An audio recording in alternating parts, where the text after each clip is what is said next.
as you go through this, paradigm change, which it sounds like the first step, and correct me if I'm wrong, for a parent should be to embrace this different paradigm that it's environment, toxins, not germ. It's basically, biological terrain theory versus germ theory. You have to Right. switch over, correct? The challenge there is not to call it germ theory or terrain theory. Okay. For me, the challenge is to get people to understand that the microorganisms are acting on our behalf. Mm. It's the shift in mentality that, macro to micro. I always make this, kind of analogy that we are inhabitants of this earth. It goes both ways. We must treat it well. It treats us well and everything. Now let's go into a micro within us. We have inhabitants of, if we are earth, our bodies have inhabitants of germs, you could say. They are. And that also is something we have to live with. It is both ways, symbiotic. And when you have a society that is kind of falling apart and ruining the earth in a sense, things go bad. Right. But again, that's because your thought process is you're always dealing with an enemy, Mm, right? We're taught that the bacteria are enemies and that if you're well, you don't have the bad bacteria. Not true. right. They're just not expressing what they need to express at the level that you would be aware of it.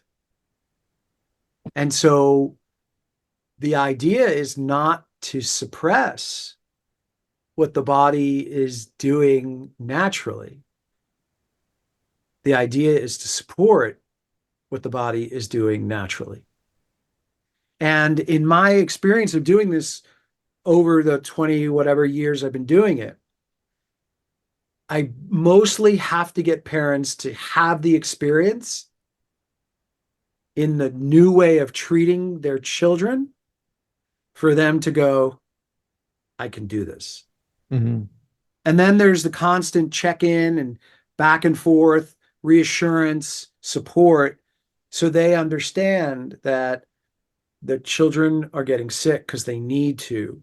It's part of growth, it's part of development, it's part of pruning, it's part of maturing of the immune and nervous system. It's sort of the rites of passage. And the idea that there's an enemy is actually, that's where your propaganda is.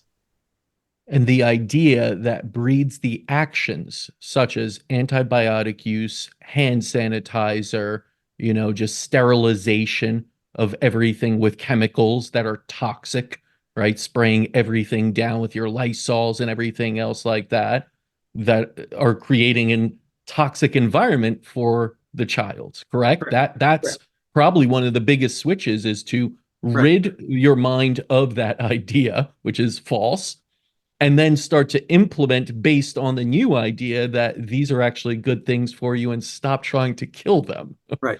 Who said the expression, let them eat dirt? This is one of those, you know, sweeter ways of saying it. Let them eat dirt. Let the kids, Mm, how many times parents are stopping kids from, putting their hands in their mouth or putting objects in their mouth. And I'm like, well, as long as it's not a choke factor, as long as they're not going to cut themselves, it's great for their immune system. 5 second rule, right? Yeah, we extend that. But I was gonna say, what I is tell you, it? Casper, What is it before it's like maybe not? but I still have parents who just won't let the kid eat something if it Yeah. falls on the floor. Like, and they're like, it's dirty. And I'm like, well, I just need to let you know that every space you go into has wind currents. Yes. Every space. So what you breathe in the air is somewhat of a reflection of what is on the floor. And there's sort of this, wooden Hmm. nickel and slot machine look on their faces. Like, this does not compute. Well, I still don't want them eating off the floor. Like, okay. Yeah. We don't need to feed children off the floor, right? But if things inevitably do drop and they put it in their mouth, that isn't the end of the world, if not possibly a positive thing. Yeah, And I mean, isn't that the hygiene theory, right? Of sure. like kids that play in dirt have greater microbiome and greater immune Your system allergies, robustness. right? Yeah. Yeah. I mean, think about it. I mean, how many months does your baby crawl? 3, 4, sometimes 5 months? And your baby's crawling in your house. And unless you are walking around with no shoes on in your house, your kid is crawling exactly on what you walked before you got into the house. Yes.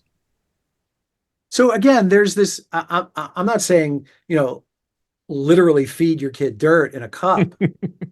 That's not what I'm saying. But Right. what I'm saying is that our focus is a little skewed around the idea of germs and dirt.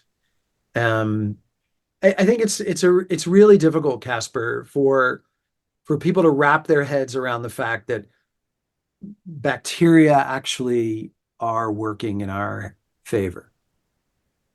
Sure. I think that And belief and system is ingrained at a very young age that bacteria are the enemy, right? And once you have a belief system that's so deeply ingrained subconsciously, it's very hard to get rid of that. so here's an unappealing but yet strong example. When we die, if we're not cremated, if we're buried, we know that our bodies decompose. Why? How?